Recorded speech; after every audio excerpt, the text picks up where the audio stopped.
«Aléjese del mostrador». El grito resonó en el suelo de mármol del vestíbulo de la comisaría.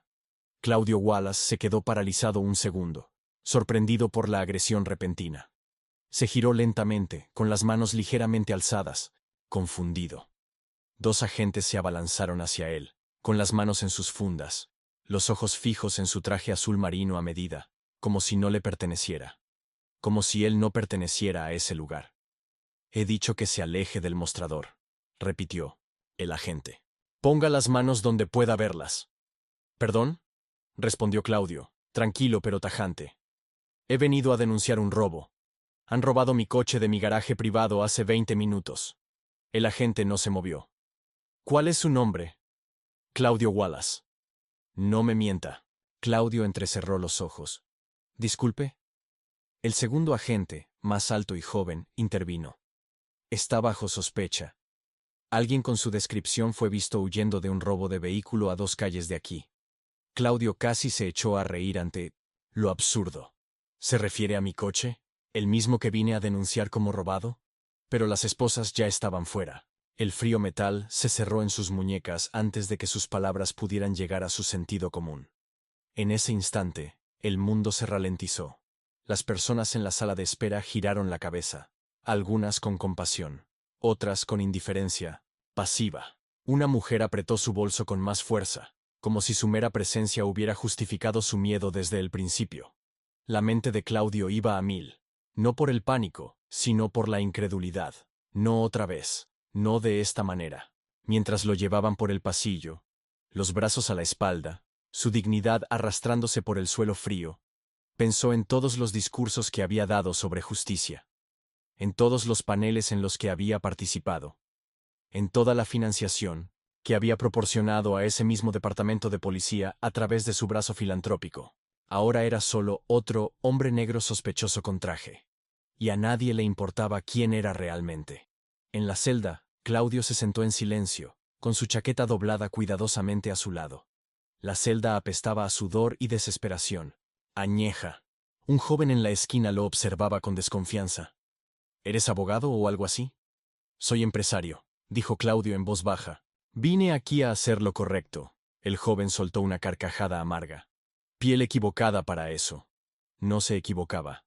En otra parte de la estación, el oficial Gómez se apoyaba en el mostrador, revisando la información de Claudio. ¿Antecedentes? El sargento se encogió de hombros. Limpio. Sin alertas. Pero eso es lo que lo hace raro. El oficial Gómez frunció el ceño. ¿Has visto alguna vez a alguien tan limpio con un traje así y sin chofer? Quizá también robó ese traje, bromeó otro agente. Sí. O es un fantasma, murmuró Gómez. Pero algo en su voz no era burla. Era inquietud, porque, en el fondo, sabía que algo no encajaba. Mientras tanto, la asistente de Claudio, Isabel, paseaba ansiosamente por el vestíbulo. Había rastreado su ubicación por GPS cuando su llamada se cortó de repente. No era ajena al carácter sereno de Claudio, pero esto era diferente. Se acercó al mostrador.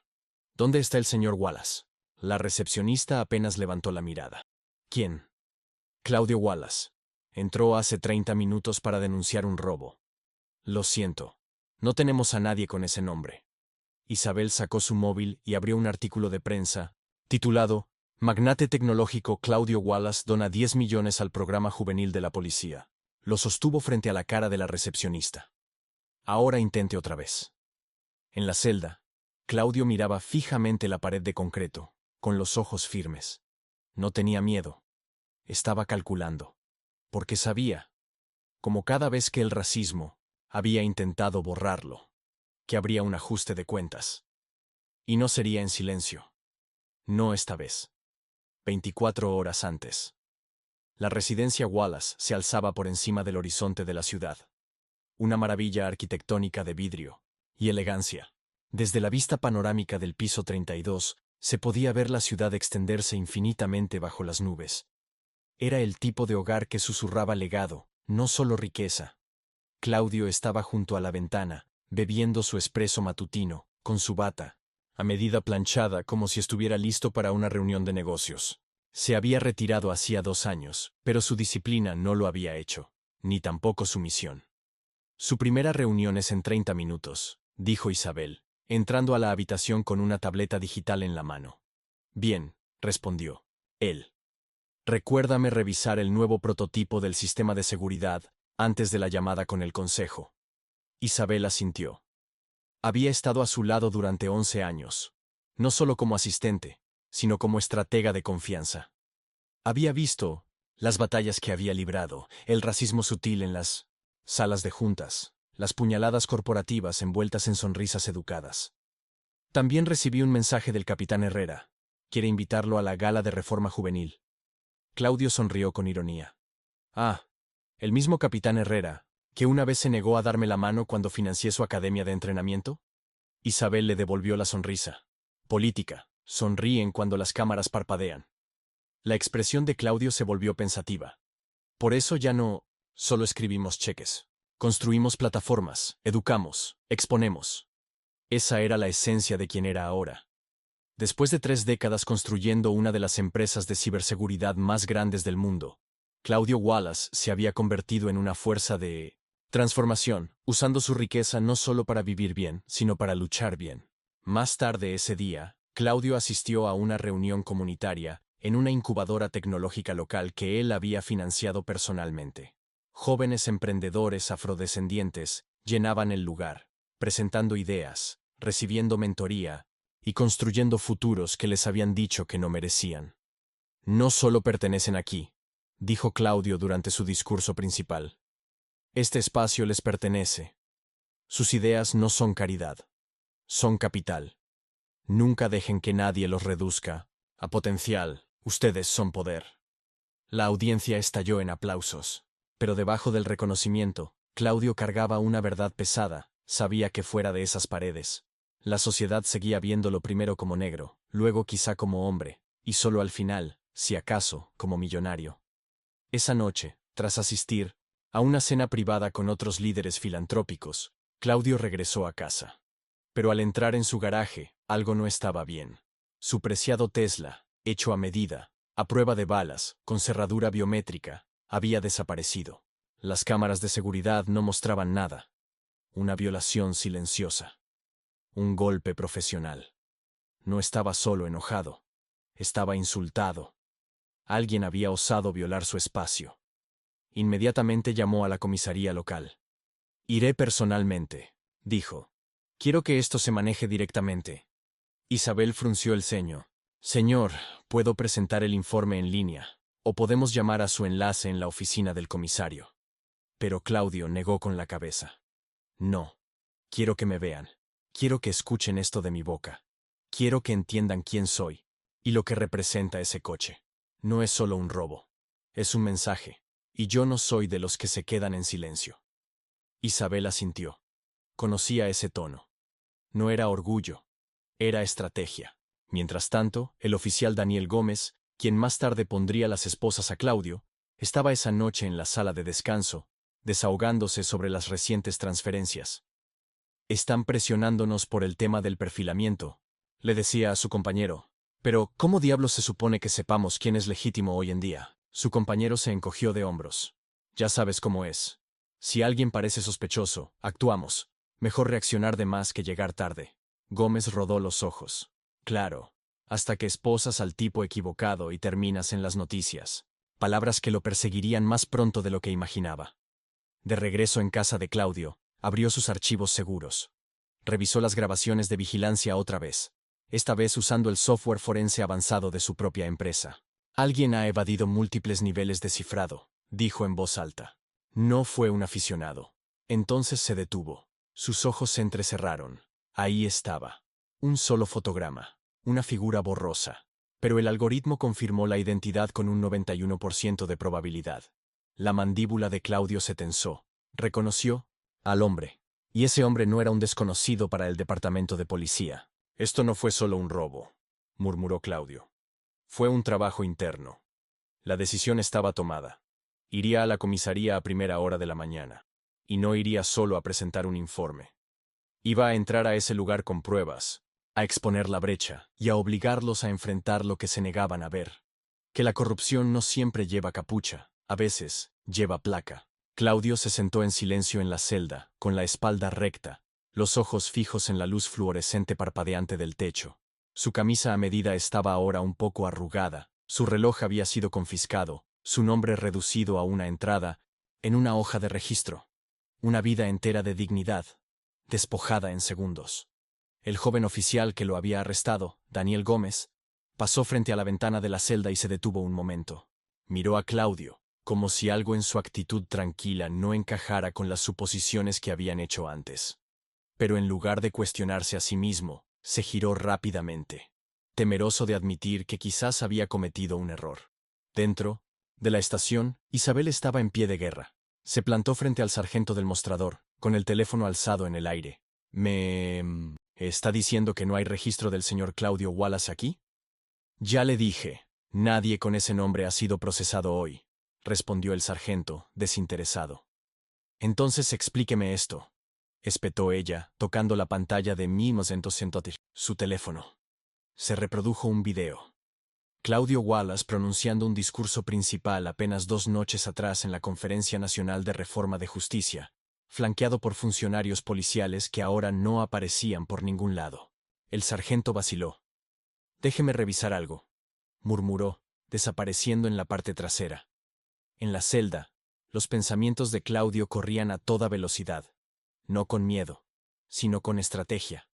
Pensaba en los millones que había donado para la formación de los cuerpos policiales, solo para terminar tras las rejas en su propia comisaría, porque alguien no podía creer que un hombre negro pudiera entrar en una estación sin una orden de arresto sobre su cabeza. Pensaba en el hombre que había visto en las grabaciones de seguridad, el mismo oficial, ahora retirado, que había sido investigado 5 años atrás por corrupción, pero salió impune, gracias a encubrimientos internos.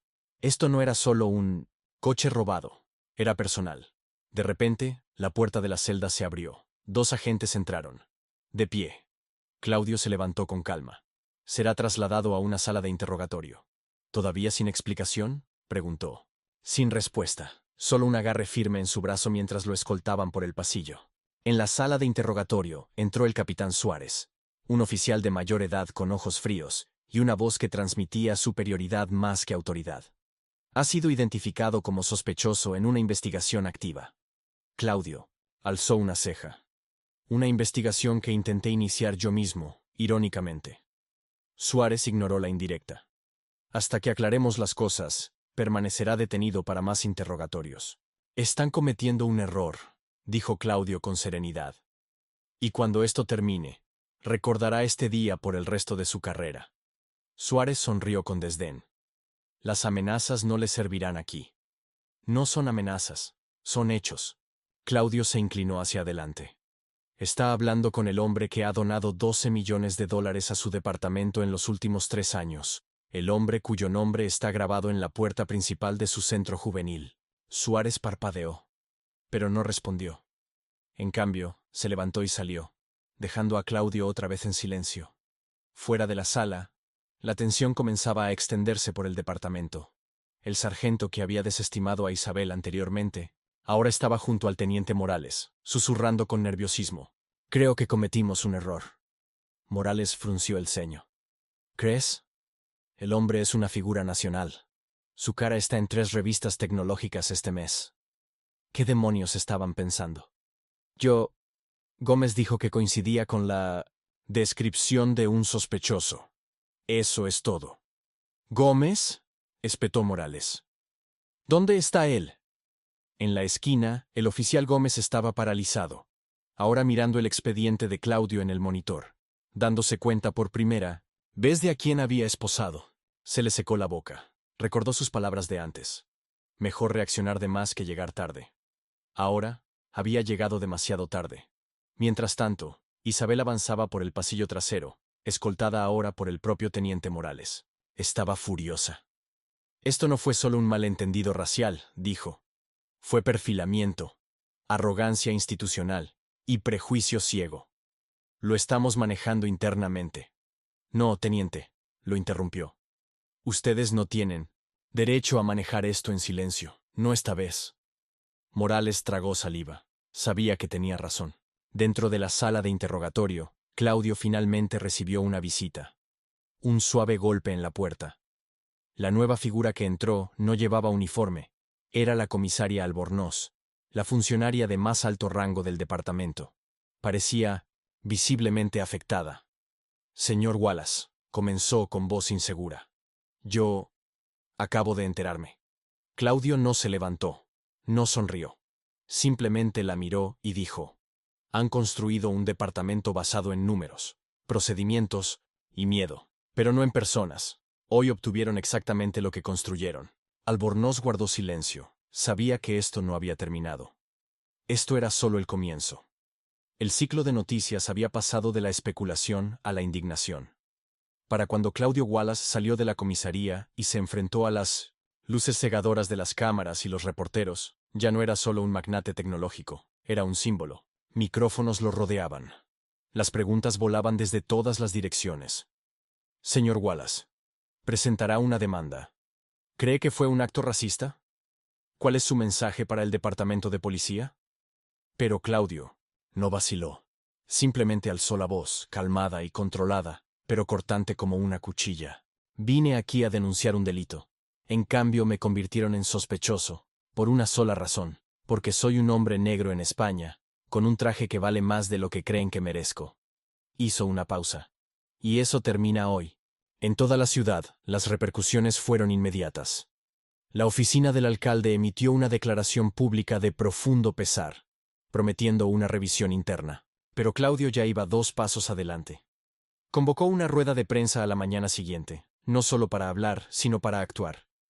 Dentro de un elegante auditorio lleno de periodistas, líderes comunitarios y aliados corporativos, Claudio subió al escenario junto a Isabel, la abogada Rebecca Nolan, y algunos invitados inesperados, antiguos agentes de policía, denunciantes y víctimas de abusos similares. Esta no es solo mi historia, dijo, con voz firme. Es nuestra historia. Y no se trata solo de esposas, se trata de las cadenas invisibles que este sistema sigue poniéndonos, incluso cuando rompemos todas las barreras. Y entonces lanzó la bomba. Estoy lanzando la Fundación Justicia Wallace, una iniciativa para luchar contra el perfilamiento racial, exponer el abuso institucional y responsabilizar a las fuerzas del orden, no con discursos, sino con datos, litigios y financiación estratégica. Se giró hacia las cámaras. Capitán Suárez, oficial Gómez, comisaria Albornoz. Esto no es venganza, esto es reforma, y les sugiero que se preparen. En la comisaría, el ambiente era tóxico. Los oficiales susurraban en los pasillos. Algunos defendían a Gómez y Suárez. Otros agachaban la cabeza, temerosos de ser el próximo dominó. Pero Suárez, él no se quedó callado. En su oficina, caminaba como un lobo acorralado, viendo la conferencia de prensa en la televisión. Este tipo se está convirtiendo en un maldito mártir, murmuró. Su subalterno dudó. Tiene la opinión pública, y ahora, apoyo político. No me importa lo que tenga, ladró Suárez. Se burló de este departamento, y no voy a dejar que me entierre. Pero ya era demasiado tarde.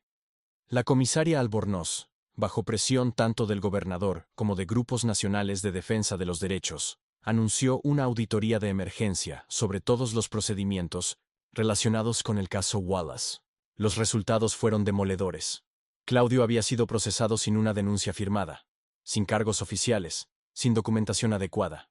Peor aún, las grabaciones de vigilancia mostraban a Suárez y Gómez bromeando sobre dar un ejemplo con él antes de que se confirmaran los hechos. En 72 horas, el capitán Suárez fue suspendido mientras se realizaba una investigación más profunda. El oficial Gómez fue reasignado y puesto bajo revisión por un comité de supervisión externo. Y toda la estación se convirtió en un campo de batalla bajo el escrutinio público. Mientras tanto, Claudio no se detuvo. Tenía reuniones agendadas con senadores estatales, grupos de reforma de justicia y figuras influyentes tanto del ámbito corporativo como político. Y no se quedó ahí. Con Isabel y Rebeca, propuso una legislación apodada el Protocolo Wallace, una política integral que exigía a los departamentos de policía implementar sistemas de IA para detección de sesgos, alertas públicas automáticas cuando un civil fuera detenido sin cargos, y revisión obligatoria por terceros de todas las denuncias por perfilamiento racial. Los senadores tomaron nota. Los grupos activistas se movilizaron. Las peticiones se multiplicaron. El cambio no solo se acercaba, ahora tenía nombre. En una reunión privada con la junta de su fundación, Claudio miró alrededor a los jóvenes abogados, analistas y antiguos agentes, ahora trabajando bajo su liderazgo. Fui humillado, dijo con sencillez. Pero no voy a desperdiciar ese dolor. Una joven pasante levantó la mano. Señor, ¿cómo mantiene la calma en medio de todo esto? Claudio sonrió suavemente, porque he pasado toda una vida viendo cómo se forman las tormentas. Y aprendí que la mejor manera de enfrentar una es convertirse en una. Mientras tanto, en su casa, el oficial Gómez estaba solo viendo un segmento noticioso sobre el protocolo Wallace. Su rostro estaba pálido. Su carrera, antes llena de promesas, ahora pendía de un hilo. Recordó las palabras de Claudio. Recordará este día por el resto de su carrera. Y lo haría. Porque ahora era el rostro de todo lo que estaba mal con el sistema, mientras Claudio se había convertido en la fuerza que lideraba el cambio para arreglarlo. La ciudad vibraba con anticipación. Todos los medios de comunicación tenían sus cámaras apuntando al gran auditorio del ayuntamiento, donde estaba a punto de comenzar la primera audiencia pública sobre el protocolo Wallace. La sala estaba llena de senadores, líderes de derechos, civiles, ejecutivos corporativos y ciudadanos, todos atraídos por la fuerza de la historia de un solo hombre. Y Claudio Wallace se sentaba serenamente en la primera fila, con la mirada fija al frente. Pero esto no era solo una audiencia, era un ajuste de cuentas. Mientras la presidenta del comité judicial daba su discurso de apertura, Claudio se preparaba para subir al estrado. No solo para testificar, sino para ofrecer un desmantelamiento público y definitivo de todo aquello que había intentado humillarlo. Cuando llamaron su nombre, toda la sala se puso de pie en ovación. Avanzó, lentamente, con deliberación, captando atención no con teatralidad, sino con presencia. Damas y caballeros, comenzó, con voz baja pero firme. No he venido hoy solo para contarles lo que me pasó. He venido a contarles lo que le pasa a miles de personas cada día. La única diferencia es que la mayoría no tiene mi plataforma. Hizo una pausa, dejando que esa verdad se asentara con peso en la sala. Fui detenido sin pruebas, sin cargos, sin respeto, y nadie lo cuestionó. Porque en algún rincón profundo de este sistema, aún persiste la suposición de que ser negro significa sospechoso, que tener éxito significa fraude, y que ser firme significa peligroso. Las personas asentían. Algunos aplaudían suavemente, otros se limpiaban las lágrimas. Pero lo que realmente me estremeció no fue ser arrestado, continuó. Fue ver los rostros de los agentes que creían estar haciendo lo correcto, que estaban tan convencidos por su formación, sus suposiciones, su cultura, que ni siquiera podían imaginar que tal vez estaban equivocados. Tras bastidores, el capitán Suárez observaba desde su apartamento, suspendido, viendo cómo su carrera se desmoronaba.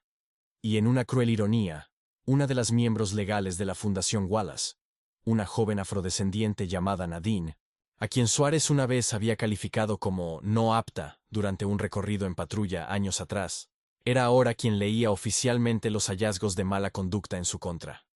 Claudio continuó su testimonio.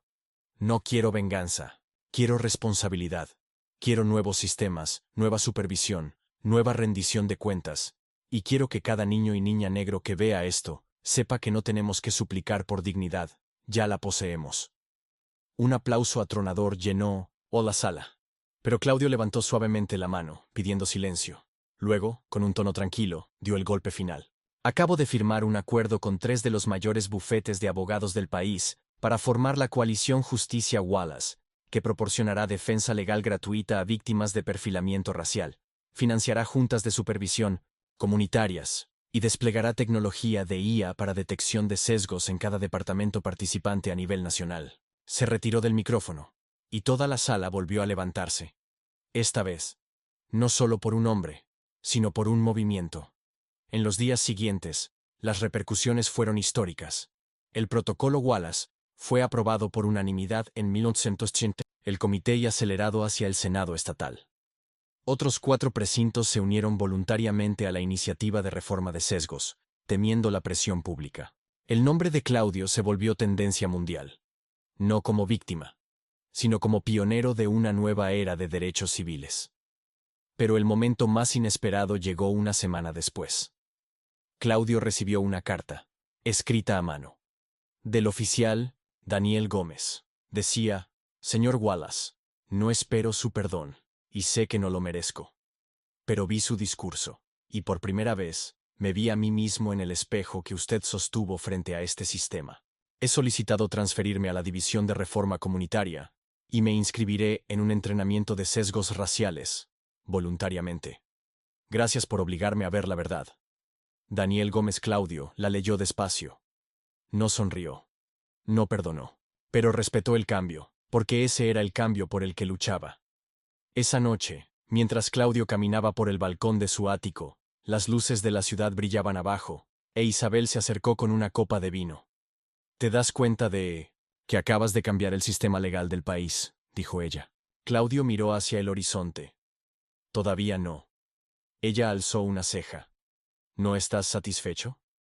Apenas estoy comenzando.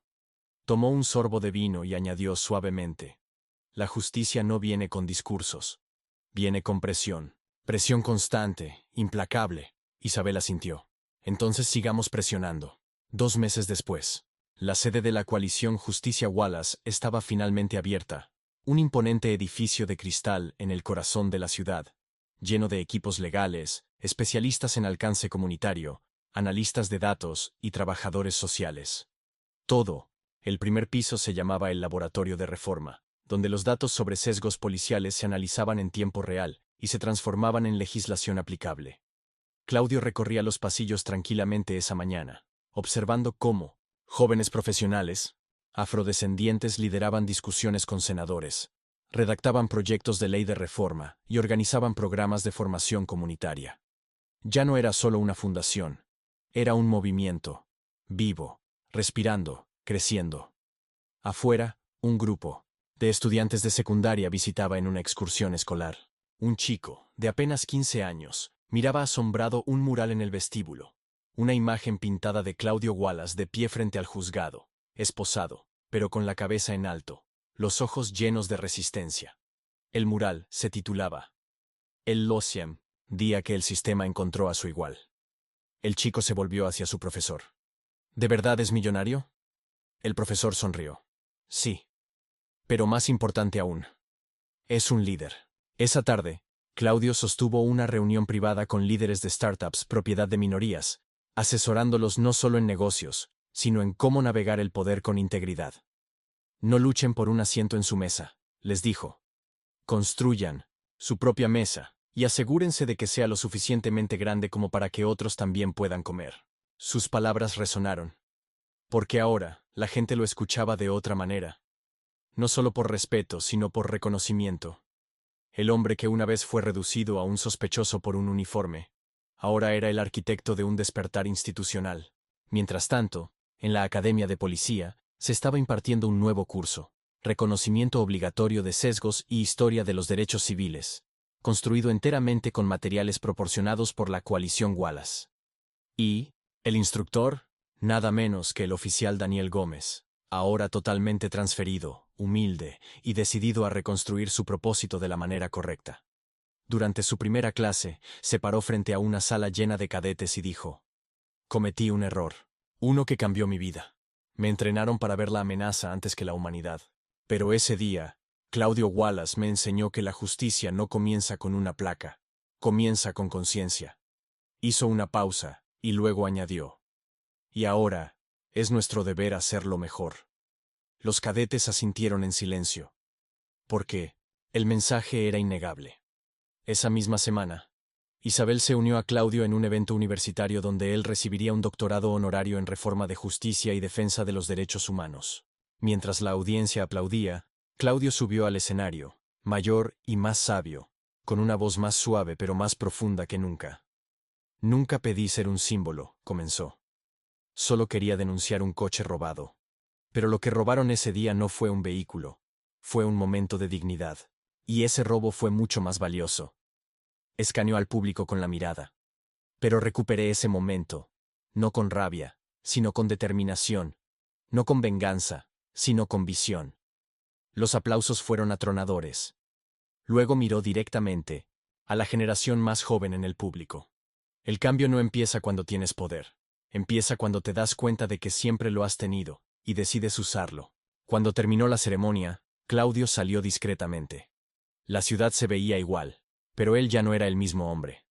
Se quedó unos momentos bajo la luz del atardecer, observando pasar un autobús con una gran pancarta que decía: Protocolo, Wallace. Ahora activo en 27 estados. Sonrió. Finalmente. No porque la justicia se hubiera logrado por completo, sino porque había comenzado. Y había comenzado con un error, que se convirtió en un mensaje, que se convirtió en un movimiento. Y los movimientos no terminan, evolucionan. Esa noche, mientras Claudio se sentaba nuevamente en su balcón, Isabel lo acompañó, tal como lo había hecho en la hora más oscura, pero esta vez había paz en el aire. Estoy orgullosa de ti, dijo ella en voz baja. Estoy orgulloso de todos nosotros, respondió él. No solo respondimos, construimos hacia adelante. Chocaron las copas, y por primera vez en meses, las luces de la ciudad no se sentían como presión, se sentían como posibilidad. Porque a veces se necesita un solo arresto para despertar a una nación, y un solo hombre para recordarle al mundo que la dignidad, una vez robada, puede convertirse en un arma mucho más poderosa de lo que nadie jamás imaginó.